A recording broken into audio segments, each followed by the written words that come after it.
Hello everyone, मैं राहुल राजा आप सबों का स्वागत करता हूं एलपीएस क्लासेस के यूट्यूब चैनल पे। हाँ, जैसा कि आप लोग जानते हैं हम ये आज साधारण ब्याज का ये दूसरा लेक्चर है। ठीक है, एक लेक्चर पहले हो चुका है, ये उसको आगे अब लेके जाएंगे। पिछले क्लास में हमने बेसिक कॉन्सेप्ट के बारे में बात करा और 10 क्वेश्चन को करा था। आज कुछ और क्वेश्चन को प्रैक्टिस करेंगे, कुछ अच्छे क्वेश्चन जो अभी लेटेस्ट ट्रेंड के हैं, लेटेस्ट पैटर्न के हैं। ठीक है, जैसा क्वेश्चन पूछा जा रहा है और आप लोग को पता है कि हम लोगों ने अरिथमेटिक मैथ और एडवांस मैथ दोनों का सीरीज स्टार्ट किया हुआ है। हमारी कोशिश यही होगी कि आने वाले 30, 35, 40 दिनों के अंदर पूरे मैथ्स को ख़त्म कर दिया जाए। ठीक है, ताकि जो लोग सीजीएल या फिर एनटीपीसी एग्जाम दे रहे हैं, आने वाला ग्रुप डी एग्जाम है, उसके लिए तैयार हो पाएँ। ठीक है, तो चलिए आज स्टार्ट करते हैं हम लोग अपने टॉपिक साधारण ब्याज से। देखिए, साधारण ब्याज यानी सिंपल इंटरेस्ट का हम लोग एक बेसिक फार्मूला जानते हैं। सिंपल इंटरेस्ट का क्या फार्मूला जानते हैं?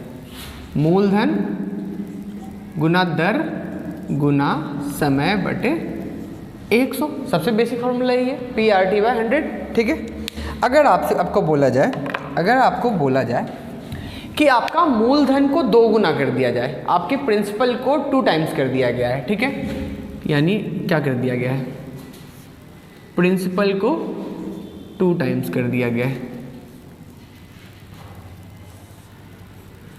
तो नया साधारण ब्याज कितना होगा? ये मान लीजिए न्यू एसआई है, नया साधारण ब्याज। नया साधारण ब्याज ये कितना होगा? तो देखिए, इसमें एक चीज़ अगर हम लोग देखें, अगर 2 को हम कॉमन ले ले तो P गुना R गुना T बटे 100। और इसका मान क्या है? पहले वाला एसआई साधारण ब्याज, यानी ये क्या हो जाता है? न्यू एसआई यानी नया साधारण ब्याज क्या हो गया?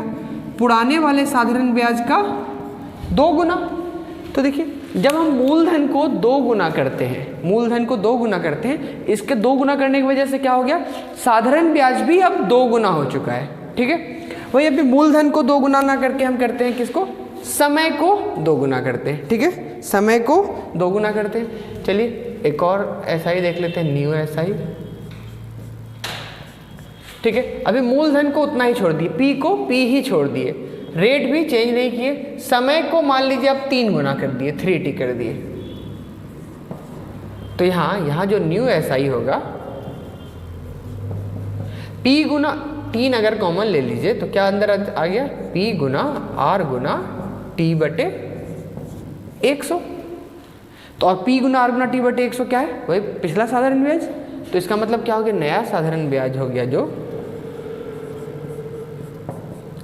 3 गुना साधारण ब्याज, पुराने साधारण ब्याज का। इसका मतलब क्या है? अगर मूलधन को 2 गुना किए तो साधारण ब्याज भी 2 गुना हो गया। यदि अगर समय को 3 गुना किए तो साधारण ब्याज भी 3 गुना हो गया। अगर हम मान लीजिए दर को 5 गुना कर देते हैं, दर को, यहाँ से 5 कॉमन आ जाएगा। तो अगर दर को भी 5 गुना करेंगे तो नया साधारण ब्याज पिछले साधारण ब्याज की तुलना में 5 गुना हो जाएगा।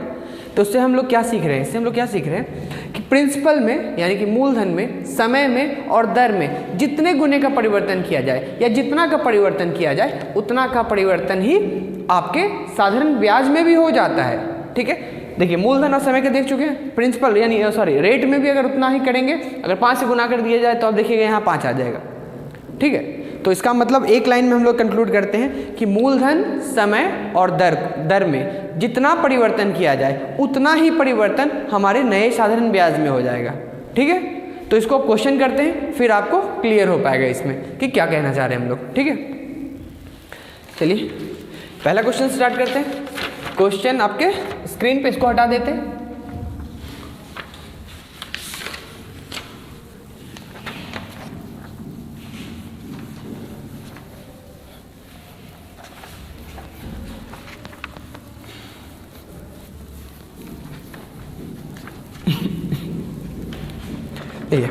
क्वेश्चन आपकी स्क्रीन पे।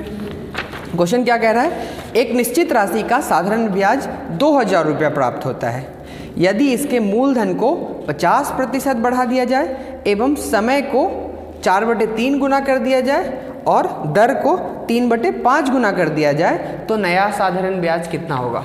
हम लोगों ने अभी सीखा कि जितना मूलधन में चेंज करेंगे, समय में जितना चेंज करेंगे और दर में जितना चेंज करेंगे, तो साधारण ब्याज में उतना का ही चेंज आना है। ठीक है, साधारण ब्याज में उतना का ही चेंज आना है। तो अगर इसको एक लाइन में हमें बनाना हो तो सिंपल लिखेंगे, न्यू साधारण ब्याज जो होगा, नया साधारण ब्याज जो प्राप्त होगा ये पुराने साधारण ब्याज का जितना मूलधन में अंतर किया गया उतना, तो मूलधन में क्या कर दिया गया 50% बढ़ा दिया गया, तो यानी मूलधन को क्या कर दिया गया 150% कर दिया गया 150%। और साथ में समय में भी अंतर किया गया है, समय को 4/3 गुना कर दिया गया है, तो समय को 4/3 गुना कर दिया गया। और दर को क्या किया गया, दर को 3/5 गुना कर दिया गया है, तो दर को 3/5 गुना कर दिया। जो जो मूलधन को, समय को, दर को जितना किया गया है उतना ही प्रभाव आपके साधारण ब्याज पर भी पड़ेगा। और साधारण ब्याज का मान आपका कितना दिया हुआ है, इसका वैल्यू दिया हुआ था पुराने वाले का कितना 2000 रुपये, ठीक है।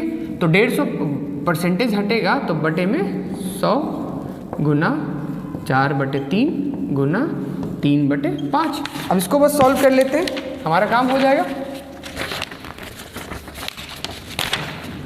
इस 3 से ये 3 कैंसिल आउट, 00 इधर भी 00 कैंसिल आउट, ठीक है। 5 से ये 4 टाइम्स में हो जाता है, तो कितना हो गया देखिए 150 इंटू 4, 150 गुना 4 600, 600 गुना 4, तो यहाँ टोटल हो जाएगा क्या सॉल्व करने के बाद 2400। यानी नया जो साधारण ब्याज प्राप्त होगा वो अब कितना होगा 2400, ठीक है। नया साधारण ब्याज आपका हो जाएगा 2400, पुराना कितना था 2000। तो इसमें क्या करना है, इसमें अगर आप समझ लीजिए कि जितना मूलधन में चेंज, जितना समय में चेंज, जितना दर में चेंज, उतना ही चेंज ब्याज में भी हो जाएगा, ठीक है। यानी इन तीनों को सॉल्व कर लीजिए, जितना आता है साधारण ब्याज से उतना ही गुना कर देना है आपको, ठीक है। इन तीनों को सॉल्व करके अगर इसको आप बेसिक तरीके से करना चाहेंगे, अगर आप बेसिक तरीके से करना चाहेंगे, चलिए मैं वो भी लिख देता हूँ। आप ये लिख चुके होंगे, इसको हटा देते हैं।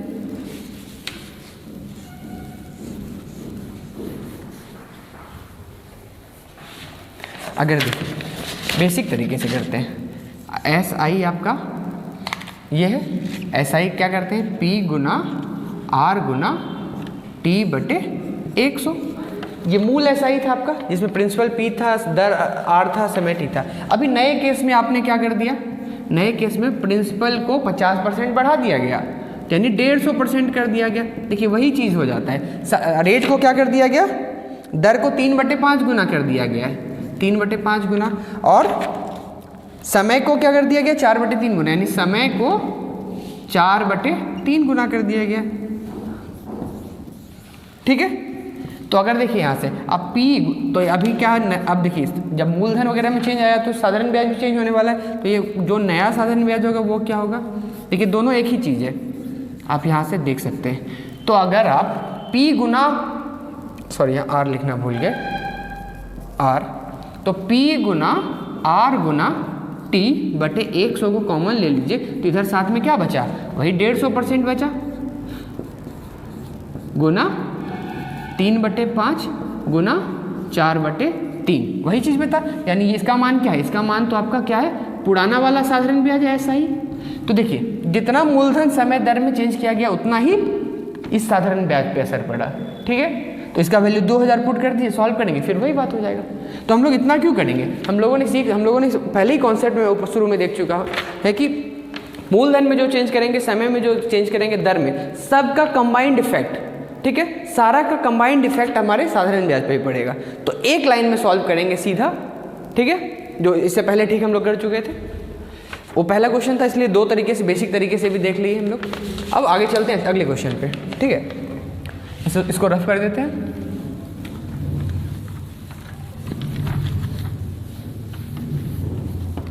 अगला क्वेश्चन आपकी स्क्रीन पे, क्वेश्चन क्या दिया हुआ है, एक निश्चित रकम को बैंक में निवेश करने पर 1800 रुपया साधारण ब्याज प्राप्त होता है, ठीक है।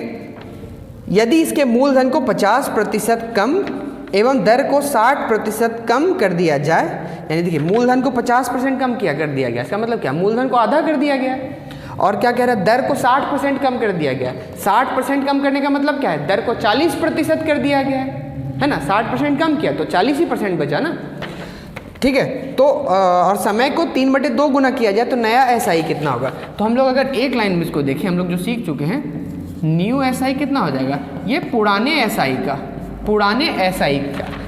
SI में का कितना गुना, जितना जितना मूलधन समय दर में परिवर्तन किया गया उतना से गुना कर देंगे।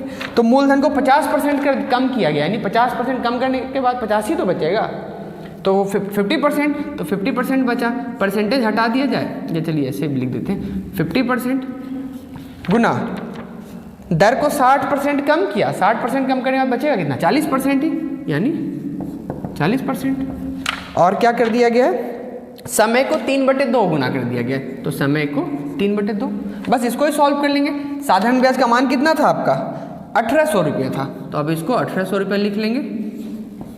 50% मतलब 50/100, ठीक है, वही 40% का मतलब क्या, 40/100 गुना 3/2, इसको जो सॉल्व कर लेंगे वही आंसर हो जाएगा।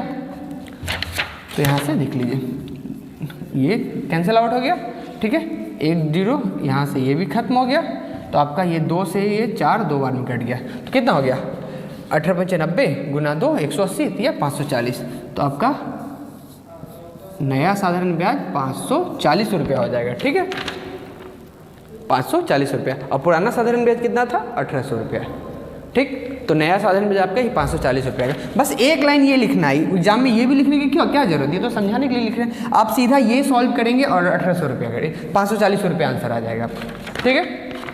अगले क्वेश्चन पे चलते हैं, क्या कह रहा है अगला क्वेश्चन आपकी स्क्रीन पे। एक राशि को साधारण ब्याज के दर पर निवेश किया जाता है, ठीक है, यदि इसके मूलधन को 2 गुना, समय को 3 गुना एवं दर को 4 गुना करने पर साधारण ब्याज यानी SI 4800 रुपया हो जाता है, तो मूल साधारण ब्याज कितना था। देखिए सारा क्वेश्चन एकदम एक लाइन में हो जाएगा, ठीक। हमको क्या पता है, नया साधारण ब्याज उतना ही होगा जितना पुराने साधारण ब्याज पे इफेक्ट पड़ा होगा, किसके वजह से, मूलधन, समय और दर की वजह से। तो ये पुराना साधारण ब्याज, मूलधन में क्या कर रहे हैं आप, मूलधन को 2 गुना किए, तो पुराना साधारण ब्याज भी 2 गुना हो जाएगा। उसके बाद क्या करें आप, समय को 3 गुना किए, समय को 3 गुना किए, तो 3 गुना साधारण ब्याज पे भी असर पड़ेगा, और साथ में दर को 4 गुना किए, दर को 4 गुना किए, यही बोल दिया है। अब आपको अगर इसका वैल्यू दिया तो ये पुट कीजिए, इसका दिया तो ये पुट कीजिए, दूसरा निकल जाएगा। आपको दिया क्या है, नया साधारण ब्याज दे दिया, यानी 4800 रुपया हो जाता है, कब, जब 2 गुना 3 गुना 4 गुना करने पे, यानी आपको इसका मान दे दिया है, कितना है ये 4800, और इसका मान पूछ दिया गया है 2 गुना 3 गुना 4, तो 4 × 12 2 24 से 24 आता है, 24 से कितना बार में ये सॉल्व हो जाएगा,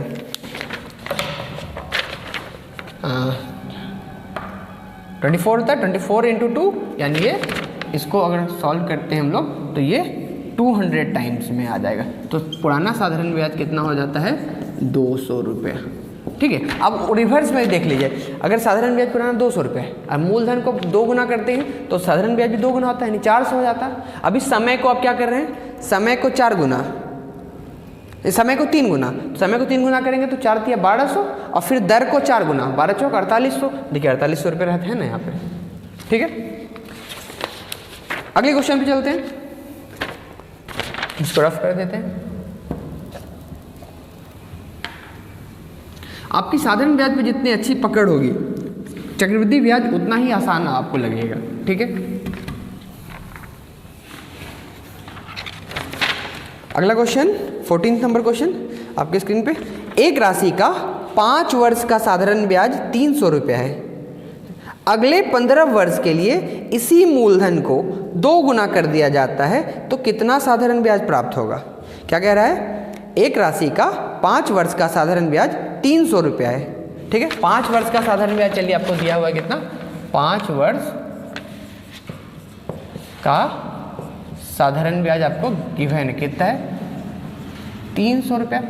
अगले 15 वर्ष के लिए, यानी 5 साल के बाद 15 साल के लिए फिर से पैसा लगाया गया, तो अगले 15 वर्ष के लिए इसी मूलधन को 2 गुना कर दिया जाता है, ठीक है। 15 वर्ष के लिए, 15 वर्ष के लिए इसी मूलधन को कितना कर दिया गया, 2 गुना कर दिया गया। तो पहले 15 वर्ष का अगर पहले मूलधन को 2 गुना नहीं किया गया, आपसे ऐसे ही पूछा जाए 15 वर्ष का साधारण ब्याज कितना होगा, आपको पता है साधारण ब्याज में अगर दर को ना बदला जाए, रेट ऑफ इंटरेस्ट ना बदला जाए, या किसी भी चीज़ में ना प्रिंसिपल ना समय ना रेट ऑफ इंटरेस्ट ना बदला जाए, तो एकदम हर इक्वल इंटरवल पे इक्वल अमाउंट मिलेगा, इक्वल सिंपल इंटरेस्ट मिलेगा, यानी हर साल साधारण ब्याज बराबर होता है, ठीक है। अगर कुछ ना बदला जाए तो तो देखिए 5 साल का साधारण ब्याज 300 है, तो 15 साल का कितना हो जाएगा?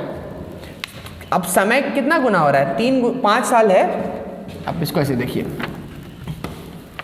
5 वर्ष का साधारण ब्याज 300 है, तो 15 वर्ष का साधारण ब्याज कितना हो जाएगा? समय को आप 3 गुना कर रहे हैं, तो साधारण ब्याज भी क्या हो जाएगा? 3 गुना। ठीक है, 5 साल का 300 रुपये है, अब यहाँ 3 गुना आप कर दिए साथ। ठीक है, तो यहाँ पर ये भी कितना गुना हो जाएगा? 3 गुना, यानी 900 रुपये। ठीक है, लेकिन आगे क्या बोला जा रहा है? आगे बोला जा रहा है क्या? आपके मूलधन को 2 गुना किया गया, तो मूलधन को 2 गुना करने से फिर क्या होगा? ये फिर से 2 गुना हो जाएगा, है ना। अगले 15 वर्ष के लिए मूलधन को 2 गुना कर दिया, तो ब्याज फिर यहाँ 2 गुना हो जाएगा, तो ये ब्याज कितना हो गया? 1800 रुपये ब्याज हो जाएगा। समय 3 गुना हुआ तो ब्याज 3 गुना हुआ, मूलधन 2 गुना हुआ तो ब्याज फिर से 2 गुना किया, 1800 रुपये हो गया। तो कुल साधारण ब्याज पूछा गया। आप कितना इंटरवल के लिए पैसा लगाए? 5 + 15। पहला 5 साल में आप कोई भी चेंज नहीं किए, तो वो पहला 5 साल का तो 300 का 300 ही रह गया ना। तो इसका साधारण ब्याज कितना रह गया? 300 प्लस अगले 15 वर्ष के लिए कितना हो गया? 1800। तो कितना हो गया आपका साधारण ब्याज? 2100 रुपये। ठीक है, 2100 रुपया। यार चलिए नीतीश को मैं एक और तरीके से एक्सप्लेन करता हूँ, इसी को थोड़ा और सिंपल तरीके से करता हूँ, अगर आपको समझ नहीं आया तो आप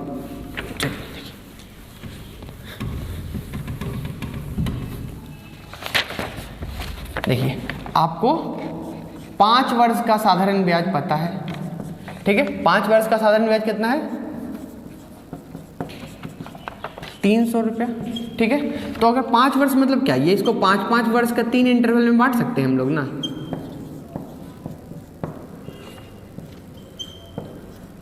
तीन इंटरवल में बांट दिए। ठीक है, तो तीनों इंटरवल में क्या होगा? 5 साल का साधारण ब्याज इनको पता है 300 रुपया, तो यहां पर ये कितना ब्याज हो गया? 300 प्लस 300 प्लस 300, यही होगा। जब आप मूलधन को कुछ नहीं किए, 5 साल का पता है, तो हर एक 5-5 साल का 3-300 होना है। लेकिन अभी क्या बोल दिया गया? अगले 15 वर्ष के लिए मूलधन को 2 गुना किया गया है, तो मूलधन 2 गुना होगा तो ब्याज भी 2 गुना होगा। यानी आप इसमें भी, अगर इसमें भी मतलब थोड़ा फैला के लिखते हैं,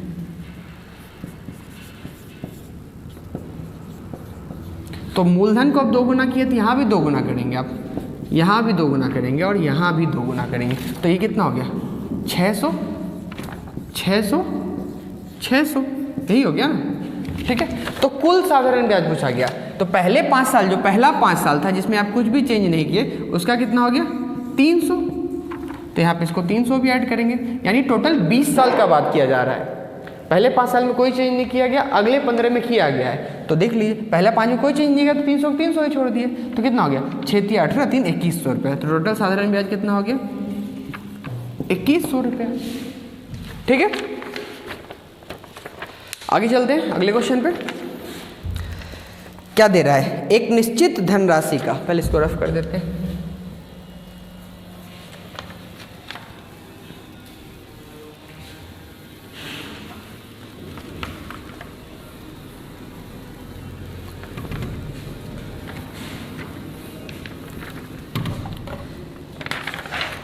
अगला क्वेश्चन 15 नंबर क्वेश्चन आपके स्क्रीन पे है। एक निश्चित धनराशि का 2 वर्ष का साधारण ब्याज 125 रुपया है। 2 वर्ष का साधारण ब्याज कितना है? 125 रुपया।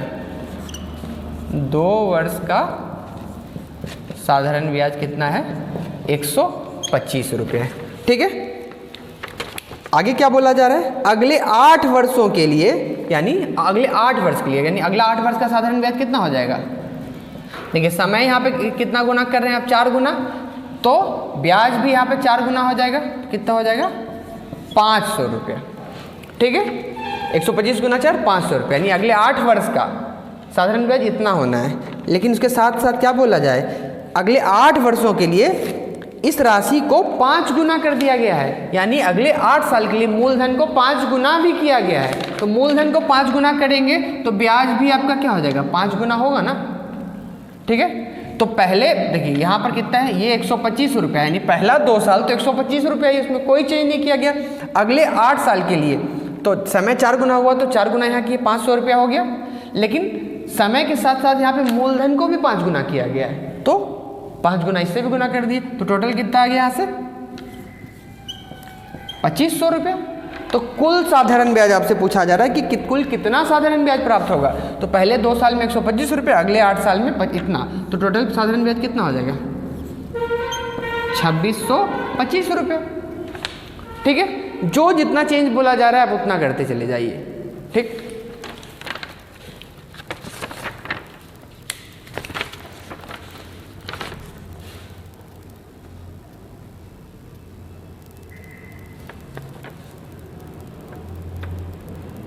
अगले क्वेश्चन पे चलते हैं हम लोग।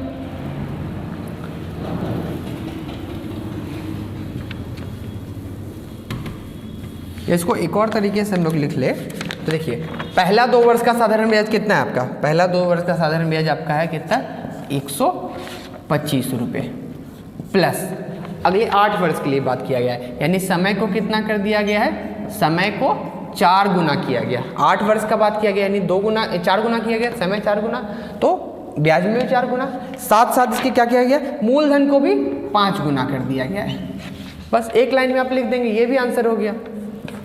इसी को ऐड कर देंगे, ये क्या होगा 125 गुना 4 500, 500 गुना 5 2500, 2500 प्लस 125 तो कितना हो गया 2625 रुपये। एक लाइन में हम लोग आंसर कर सकते हैं इसका। ठीक है, आगे चलते हैं अगले क्वेश्चन पे।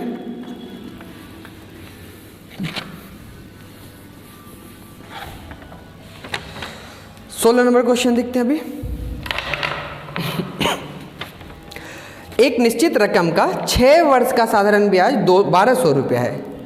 6 वर्ष का साधारण ब्याज 1200 रुपये है। यदि प्रत्येक 2 वर्ष बाद मूलधन में 20% एवं 50% की वृद्धि हो जाती है, ठीक है, तो 6 वर्ष का साधारण ब्याज कितना होगा। देखिए 6 वर्ष का साधारण ब्याज दिया हुआ है आपको कितना 1200 रुपया। ठीक है, लेकिन आगे कंडीशन चेंज हो रहा है कि आगे क्या कहा जा रहा है, 2 वर्ष बाद मूलधन में 20% एवं 50% की वृद्धि हो गई, यानी पहला 2 साल कुछ नहीं हुआ, यानी इसको 6 वर्ष को आप 2 वर्ष के इंटरवल पे बांट दिए हैं। चलिए आपको समझाने के लिए पूरा डिटेल में लिखते हैं। आप 3 इंटरवल में बांट दिए, ठीक है, 6 वर्ष को। तो देखिए 6 वर्ष का साधारण ब्याज 1200 है, तो यहाँ से 2 वर्ष का अगर हम निकालें तो कितना हो जाएगा 1/3 गुना, यहाँ से भी 1/3 गुना, तो ये कितना हो जाता है 400 रुपया हो जाता है। ठीक है, ठीक है, समय को 1/3 गुना किए थे, यहाँ भी 1/3 गुना यानी 400 रुपये। ठीक, अभी 6 वर्ष के लिए ही देखिए, अगला भी क्या कह रहा है 6 वर्ष के लिए ही लगाया गया है, लेकिन कंडीशन बदला गया, यानी हर एक 2-2 साल पे मूलधन को 20% एवं 50% बढ़ाया गया। पहले 2 साल तो कुछ नहीं हुआ, तो पहले 2 साल का साधारण ब्याज कितना, यही 400, इसका साधारण ब्याज कितना 400, लेकिन अगले 2 साल के लिए मूलधन को 20% बढ़ा दिया गया, तो साधारण ब्याज 2 साल का तो 400 था, लेकिन मूलधन को 20% बढ़ाया, यानी 120/100, 120% की परसेंटेज हटाए तो बटे में 100 आ गया, यही हुआ। लेकिन फिर क्या कहता है, उसके अगले 2 साल उसके 2 साल बाद फिर से मूलधन 50% बढ़ा दिया गया है, तो अभी क्या हो गया, मूलधन को 20% ना बढ़ा के कितना बढ़ा दिया गया 50%, यानी 150% परसेंटेज हटाए तो बटे में 100 आया। तो यही कह रहा है आपको। आप इसको अब जब सॉल्व करेंगे तो आप तो इतना सिर्फ लिखेंगे, एक लाइन में क्वेश्चन खत्म हो जाता है। ये तो एक्सप्लेन करने के लिए मैं इतना आपको लिख रहा हूँ।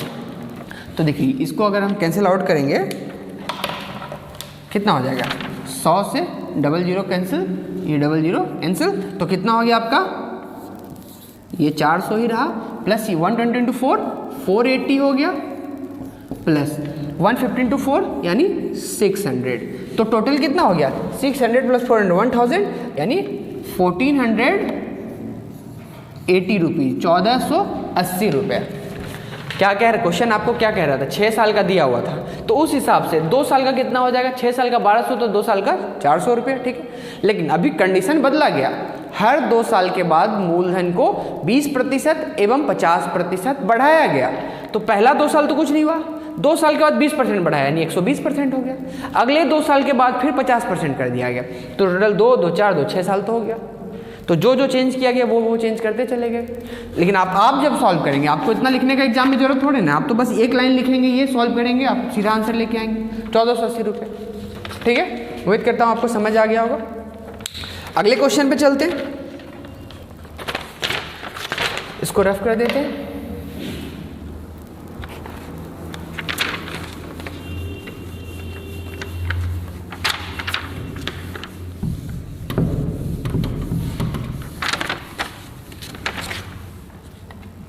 ठीक है, 17 नंबर क्वेश्चन आपकी स्क्रीन पे क्या कह रहा है? एक राशि को साधारण ब्याज के दर से एक निश्चित समय के लिए निवेश किया जाता है। ठीक है, निश्चित समय के लिए निवेश किया जाता है। ठीक, यदि ब्याज का दर 4% है, यदि ब्याज का दर 4% है तो मिश्रधन 6000 रुपये है।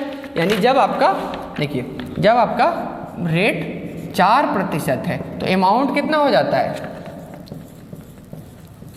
6000 रुपये।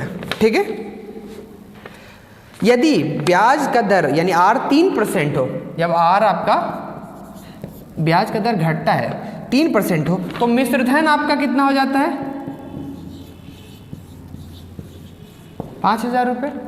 देखिए, हम लोग पिछले एक लेक्चर में ये डिस्कस करे थे कि जैसे आपका जो मूलधन है, मान लीजिए आप 1000 रुपये लगाए, अब ब्याज का दर आपका 10% है, यानी क्या है? 1000 का 10% आपसे हर साल ब्याज लिया जाएगा। ठीक है, अच्छा चलिए, यहाँ दिख नहीं रहा।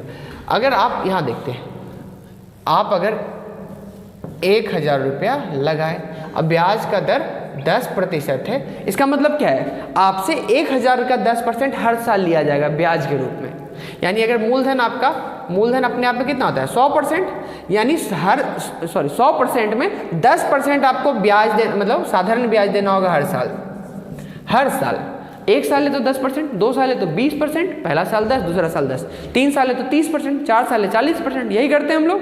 ठीक है, तो इस हिसाब से क्या हम लोग लिखे थे? हम लोग क्या लिखे थे? यानी साधारण ब्याज क्या हो जाता है? RT%, पिछले लेक्चर में देखे थे। और प्रिंसिपल यानी मिश्रधन, अमाउंट क्या हो जाता है? अमाउंट, मिश्रधन का मतलब क्या है? मूलधन, मूलधन के साथ साथ ब्याज दोनों। तो मूलधन अपने आप में 100% है, प्लस ब्याज, साधारण ब्याज RT%, यानी मिश्रधन कितना हो जाता है? 100 प्लस RT%।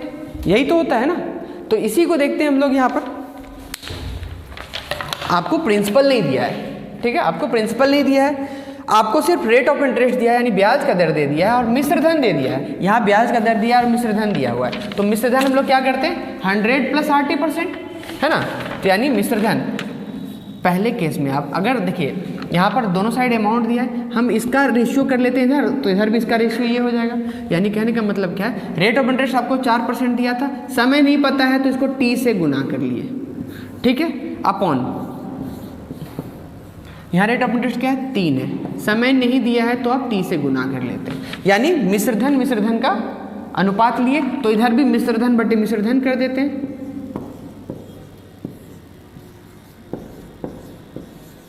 ठीक है, यहाँ मिश्रधन का अनुपात लिए। देखिए यहाँ पे अगर परसेंटेज लगाते हैं आप, तो परसेंटेज तो ऊपर भी लगेगा और नीचे भी लगेगा ना, तब तो कट ही जाएगा, तो कोई मतलब नहीं उसका लगाने का। तो हम लोग सीधे 100 प्लस RT लिखते हैं। ठीक, हम लोगों ने इधर भी मिश्रधन का अनुपात लिया, इधर भी मिश्रधन को अनुपात में बदल दिए। बस को सॉल्व कर लेते हैं। देखिए यहाँ से तो 3 0 ये खत्म, 3 0 ये खत्म, ठीक है। तो क्या हो जाएगा? 5 इधर क्रॉस मल्टीप्लाई हो जाएगा और 6 इधर हो जाएगा, तो कितना हो जाएगा? 5 गुना 100, 500 प्लस 4T है, तो 4T इंटू 5 20T बराबर कितना हो जाएगा? 600 प्लस 3T यानी 18T। 18T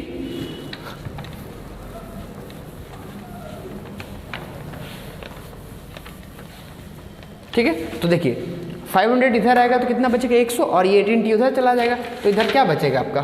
18T को उधर लेके गए तो 2T का मान कितना है? 100, तो T का मान कितना हो गया यहाँ से? 50, तो यही आंसर हो गया आपका 50 ईयर्स।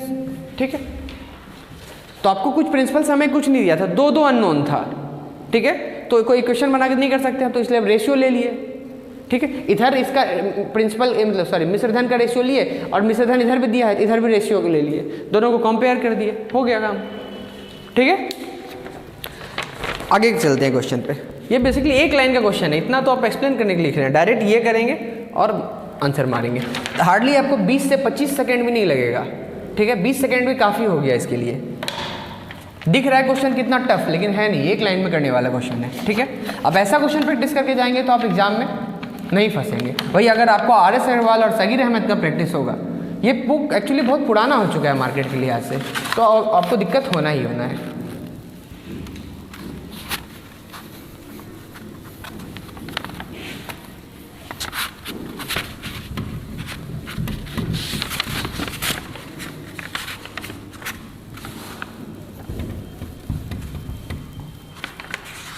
यहाँ लोकल मार्केट में अक्सर मैं देखता हूँ, यहाँ आसपास के कोचिंग्स में अभी भी लोग आर.एस. अग्रवाल और सगीर अहमद ही पढ़ा रहे हैं। नहीं, वो किताब ठीक है, बेसिक क्लियर करने के लिए, आपको थोड़ा कॉन्सेप्ट बनाने के लिए ठीक है, लेकिन अभी के ज़माने में उन किताबों से आपका जॉब नहीं निकलने वाला है।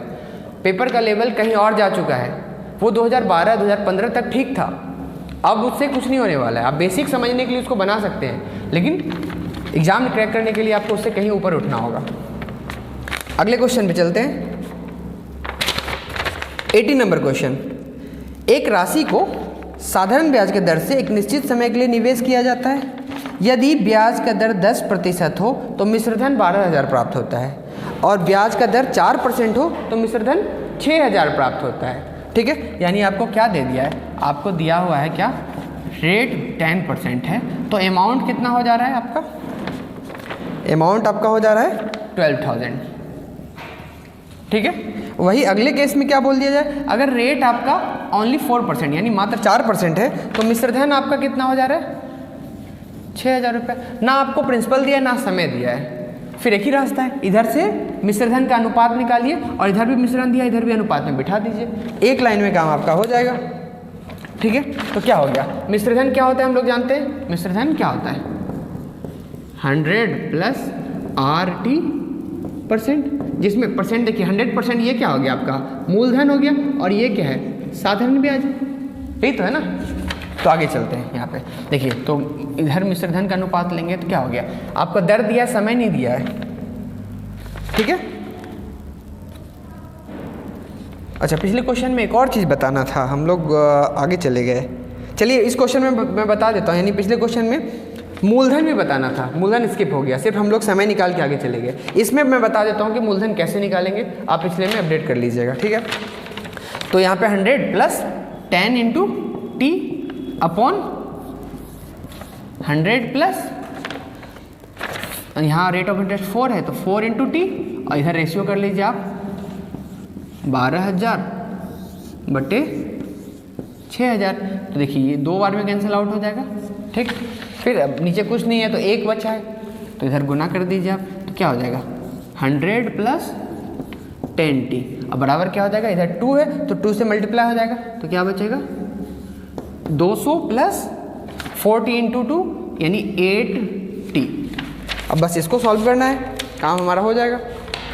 ठीक है, तो आपको देखिए,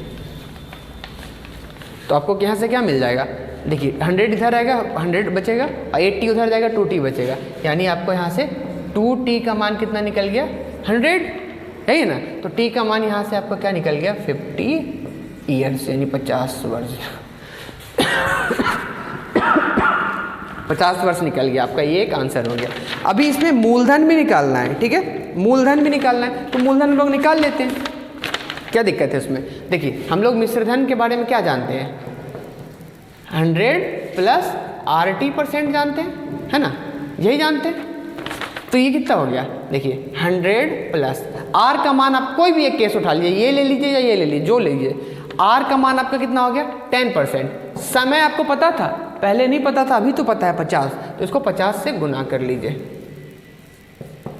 ठीक, तो कितना हो गया, ये हो गया कितना 600%, अमाउंट हो गया कितना 600%। अब देखिए आप R 10% वाला लिए तो उस केस में मिश्रधन आपका कितना 12,000, तो यहाँ पे आप A की जगह पे 12,000 पुट कर दीजिए। आपको मूलधन निकालना है, मूलधन कितना होता है 100%। ठीक है, देखिए 600% का मान 12,000 है ना, तो 100% का मान यानी इसमें 6 से भाग देंगे तो इधर भी 6 से भाग देंगे, यानी इसको 6 से अगर कटा देते हैं तो ये 100% बचेगा ना, तो इधर भी 6 से कटाते हैं तो ये कितना हो गया 2,000 रुपया। और 100% का मान क्या हो गया 2,000, वही 100 मूलधन क्या होता है 100%, यहाँ भी हम लोग देख रहे हैं। तो प्रिंसिपल कितना हो गया 100%, यानी 100% का मान कितना हो गया 2,000 रुपये। ठीक है,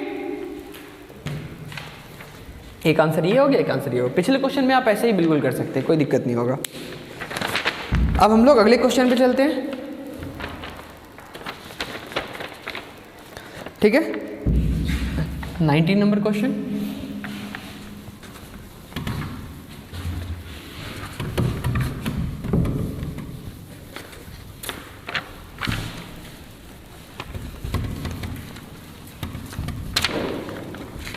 ये लेक्चर सिर्फ सीजीएल नहीं है, जीडी एमटीएस के लिए भी उतना ही इंपॉर्टेंट होता है। अब जीडी एमटीएस के लिए देखिए थोड़ा सा क्वेश्चन का लेवल ये अच्छा है, आप ये करके जाएंगे तो वहाँ पेपर आपको जीडी और एमटीएस का पेपर आसान लगेगा। लेकिन आप बिल्कुल जीडी और एमटीएस के लेवल के प्रैक्टिस करके जाएंगे तो वहाँ पे वो पेपर भी आपको टफ ही लगना है। तो थोड़ा अच्छा स्टैंडर्ड प्रैक्टिस करके जाइए ताकि वहाँ पे आप कॉन्फिडेंट रह पाएँ। ठीक है, आगे चलते हैं।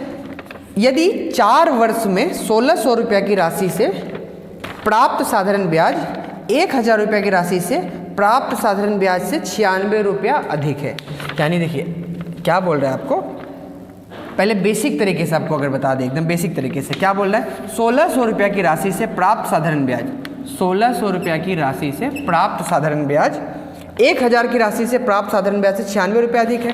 कब 4 वर्ष में, आपको रेट नहीं पता है। ठीक है, तो चलिए एकदम बेसिक इक्वेशन पहले ये लिख देते हैं, लेकिन हम लोग को करना वरना नहीं है ऐसे। ठीक है, ये तो आपको बेसिक कर दिया जा रहा है। 1,000 रुपये से ये क्या साधारण ब्याज, 1,000 का साधारण ब्याज निकाल रहे हैं। यहाँ भी समय दर नहीं दिया है आपको, समय दे दिया गया है बटे 100, और इसका मान ही आपको कितना दिया हुआ है 96 रुपये अधिक है, यानी इसमें इसको घटाएंगे तो 96 रुपया मिलना है। ठीक है, अगर इसको आप सॉल्व करेंगे, इसको सॉल्व करेंगे तो क्या आएगा 2 0 2 0 कैंसिल आउट, 2 0 2 0 कैंसिल आउट, तो यहाँ कहते हैं 60 × 4 यानी 64R माइनस 10 × 4 यानी 40R, इसका मान कितना दिया है 96, तो इसमें माइनस करने के बाद कितना 24R बचेगा इसका मान, तो 24 से 4 टाइम्स में 96 कट जाएगा, 24 से 4 बार में 96 कट जाएगा, तो R का मान कितना हो गया 4%। बिल्कुल बेसिक तरीके से करते हैं, लेकिन एक बात इसको एक और शॉर्ट मेथड से कैसे कर सकते हैं, इतना करने की ज़रूरत क्या है, एक में दूसरा घटाएं वो सब करें, इतना करने की ज़रूरत नहीं है। देखिए दोनों के मूलधन में अंतर कितना है, अगर 1,600 रुपये लीजिए तो 1,600 रुपये अगर लेते हैं तो 1,600 में क्या है 1,000 तो है ही, प्लस साथ में 600 रुपया भी है ना, 1,600 में 1,000 के साथ साथ 600 दोनों है। अभी इस 1,000 से जो प्राप्त होगा वो इस 1,000 से दोनों बराबर ही होगा, तो जो साधारण ब्याज में अंतर हो रहा है वो किसके वजह से, यही 600 रुपये की वजह से अंतर आ रहा है ना। जो इस दोनों केस में क्या है 1,600 का मतलब क्या 1,000 प्लस 600, यहाँ भी 1,000 है, तो 1,000 का साधारण ब्याज तो बराबर ही होगा। जो अंतर 96 रुपये अधिक आ रहा है वो किसके वजह से 600 रुपये की वजह से अंतर आ रहा है। तो हम लोग अगर सीधे 600 रुपये की वजह से कितना ब्याज मिलेगा अगर ये पता कर ले, मतलब रेट ऑफ इंटरेस्ट 4 यानी 600 रुपया पर 4 साल में कितना ब्याज मिलेगा उसको इक्वेट कर लेते हैं अपॉन 100 बराबर 96, डायरेक्ट ये लिखेंगे काम हो जाएगा आपका। 0000 यहाँ से खत गया तो 6 × 4 24R, R का मान कितना हो गया 96, तो यहाँ से R कितना बार में 4% हो जाएगा। तो उतना करने की जरूरत नहीं, आप एक लाइन लिख लेंगे।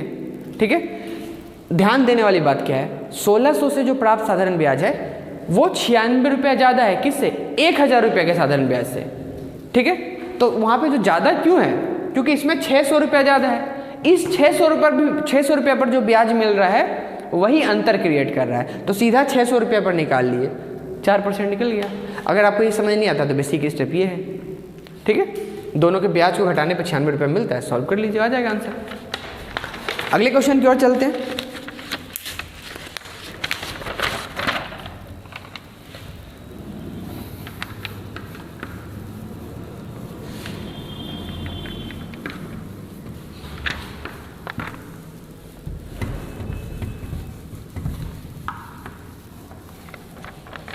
अगला क्वेश्चन है 5% की दर से 2000 रुपया से प्राप्त साधारण ब्याज 1500 रुपया से प्राप्त साधारण ब्याज से 175 रुपया अधिक है। सेम क्वेश्चन ही है, ठीक है, कोई मेजर डिफरेंस नहीं है दोनों क्वेश्चन में, बस पिछले में दर दिया हुआ तो समय नहीं, इसमें समय दिया दर नहीं, तो आप निकाल लेंगे। तो बेसिक तरीके से अगर चलेंगे तो क्या हो गया, एकदम बेसिक तरीके से एक बार और कर लेते हैं। 2000 रुपया से जो साधारण ब्याज है, तो साधारण ब्याज कैसे निकालते हैं, P गुना R गुना T बटे 100, तो 2000 रुपया ही है। आपको रेट दे दिया है 5, समय नहीं दिया है, बटे 100, ये ज़्यादा है किससे, 1500 वाला साधारण ब्याज से, तो 1500 का मान यहाँ पुट करेंगे। आर दिया हुआ है, आर तो वही 5% ही है, समय नहीं दिया हुआ है, तो बटे में क्या कर दिए 100, तो कितना ज़्यादा प्राप्त होता है 175 रुपये, 175 रुपया, ठीक है। तो बस इसको सॉल्व कर लेना है, 2 0 2 0 कैंसिल आउट, यहाँ भी ठीक है।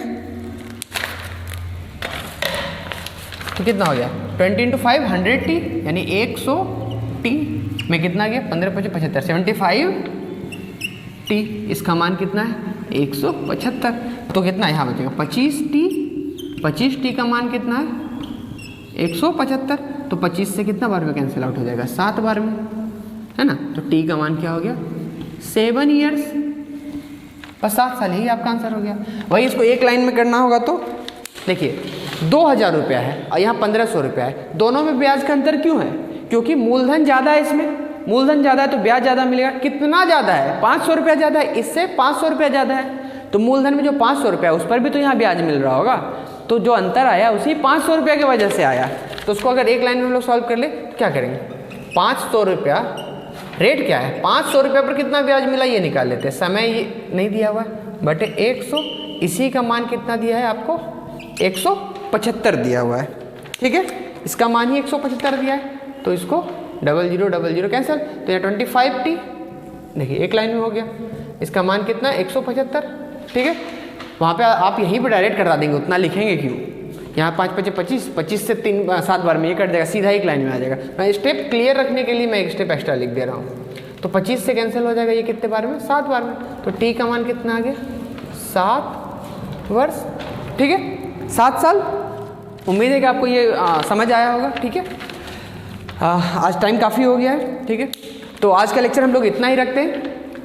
आपको जो समझ नहीं आया आप उसको दोबारा देख सकते हैं, रीटेक करके देख लीजिए पीछे जाके, आप थोड़ा क्वेश्चन फास्ट अगर चलता है तो आप थोड़ा पॉज करके देखते रहिए, ठीक है। ये बेसिक क्वेश्चंस बिल्कुल है और ये लेटेस्ट ट्रेंड का ही क्वेश्चन है, ऐसे क्वेश्चन का आपको प्रैक्टिस करके रखना ही होगा। अब ऐसा ही मैथ्स जितना ज़्यादा पकड़ होगा आप कंपाउंड इंटरेस्ट यानी चक्रवृद्धि ब्याज में, आप उतना कंफर्टेबल फील करेंगे, ठीक है।